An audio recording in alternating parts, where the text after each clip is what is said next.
Random House Audible presents The Men's Health Playbook.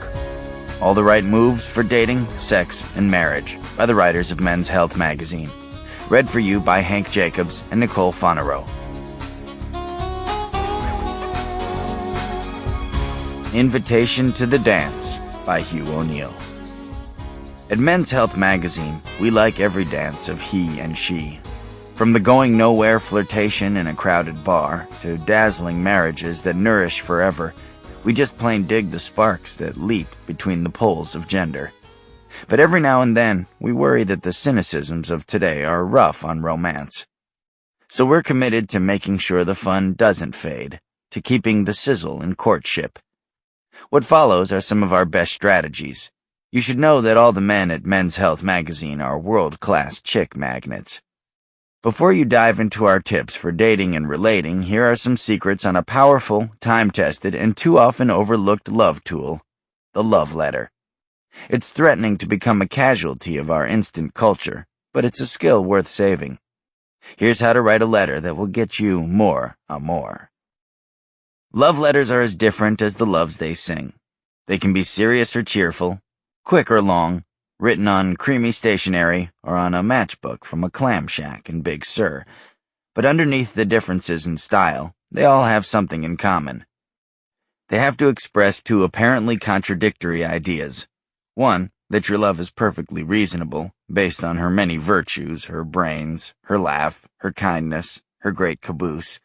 And two, that your passion makes no sense at all, that you're just in the throes of something mysterious, that her amazing allures have you addled, and only God knows why.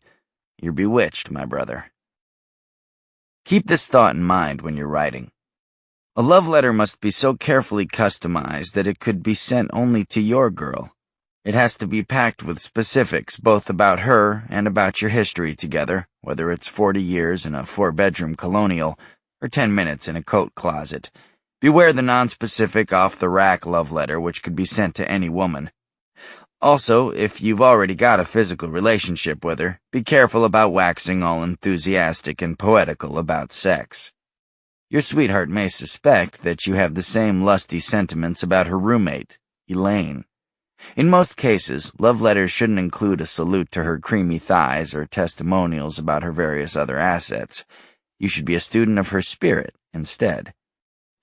An effective love letter makes it clear that you're aware of the nooks and crannies of her personality. She likes shows about English butlers, doesn't approve of high heels, and thinks George Bush Jr. is the enemy of women everywhere.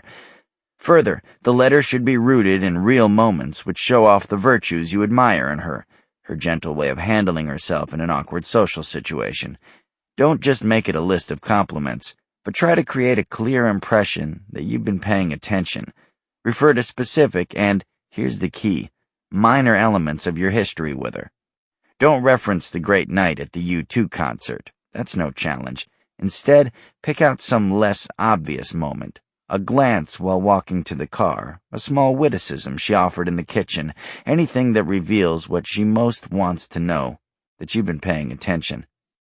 A love letter reveals that you get her, and that you're hot for her because of who she is, not because her upper lip reminds some psychotic region in your brain of your mother. Further, if you offer up nuggets from your past, the two of you become a story. Every romance needs to be a story. A love letter should help her see you two as Romeo and Juliet, or should I say Ralph and Alice Cramden, the Brooklyn married couple from The Honeymooners. Gleason's Cramden may not seem like a model for courtship, but his signature phrase, "Baby, you're the greatest," trotted out after Alice has once again come through, is a useful phrase to help you keep in mind the other half of the love letter assignment. Yes, she wants to know that you love her in specific. But a woman also wants to believe that your passion for her is wild. A great love letter suggests that you're not really fully in control of this. You're just along for the ride. Combine your specific observations about her with phrases entirely without insight, such as, "The thought of you makes me short of breath." A guy we admire, whose wife of 25 years says he writes great letters, claims his secret is getting in the mood by listening to songs by the Gershwin brothers. Sure, they come from long ago, but women like that corny stuff. Pop in a recording, pour yourself a glass of whiskey, and listen. You'll hear music that bounces along for a while, then turns a little schmaltzy, then reverts back to clever. The lyrics alternate in much the same way. The song "They Can't Take That Away From Me" is a great love letter model. It blends memories of small things, the way you hold your knife, the way we danced till 3, with the bigger than both of us stuff, the way you've changed my life. That's the heart of romance, both attention to detail and excitement too great to notice anything. A love letter never needs, but boy does it want. And finally, it probably shouldn't close with the word love before the signature. That's just redundant. We're all for courtship and seduction and flirtation, fellas. We often have to remind ourselves to try and get some work done.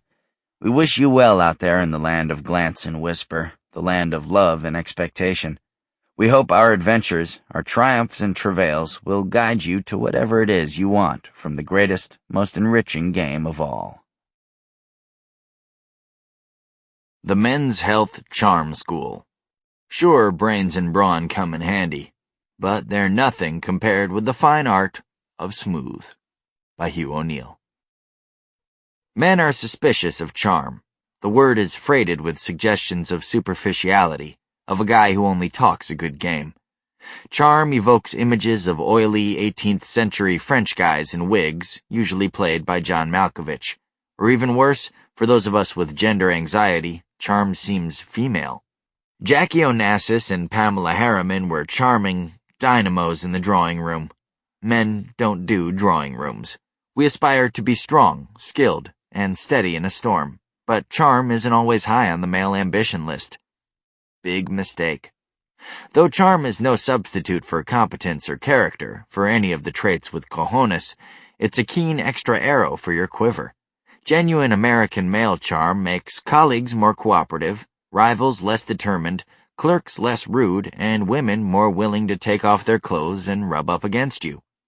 Note the modifying adjectives, American and male. The charm we covet is no Euro polish and no mere liturgy of fork selection. Yes, a man should be able to dine at the palace without an international silverware incident, but we're stalking bigger game here. We're after a graciousness of spirit that makes etiquette seem silly, one that springs, when rightly summoned, from some kink of the Y chromosome. Forget all those charm tricks, like parroting a person's name every 6 seconds or imitating his pattern of speech. The charm we seek isn't studied or deliberate. It grows from the inside out, nourished by fundamental male energies. Once you have a charming heart, you won't need no stinking rules for 163 different occasions. The right moves will just come to you, the way they come to Jordan once he's airborne, in the lane. Start by accepting the beguiling ideas below. Then, you'd better brace yourself, boy, because your life is about to be filled to the brim. You're about to get much of what you've wished for. 1. Charm pays attention. The most oft-cited feature of charm is the ability to focus on the person you're interacting with. Over and over, people describe charmers with some version of, "He makes you feel as though you're the only person in the world." Former top kick Clinton is famous for his ability to make every housewife in Hot Springs believe he felt her particular pain. By my lights, Bubba abused the blessing, but it's tough to argue with his career arc. And anyway, the principle trumps politics. The best gift we can bestow is our attention. It makes people feel valuable. A brief aside. Occasionally, throughout what follows, I may suggest that treating people with respect is the backbeat of male charm. If you, like most of our staff members, are sickened by that idea, keep this in mind. The goal remains as self-serving as it gets. In return for a little fake respect, you'll be able to charm the pants off anybody you'd like to see with no pants. Some so-called experts say lots of eye contact is the key to paying attention. Wrong. In my view, this intense eye contact stuff is creepy.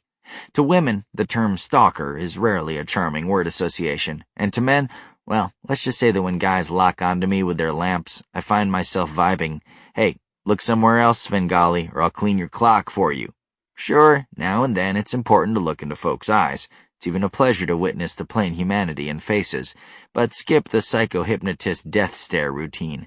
Instead, try this broader attentiveness head game. Every time you interact. Sample complete. Ready to continue?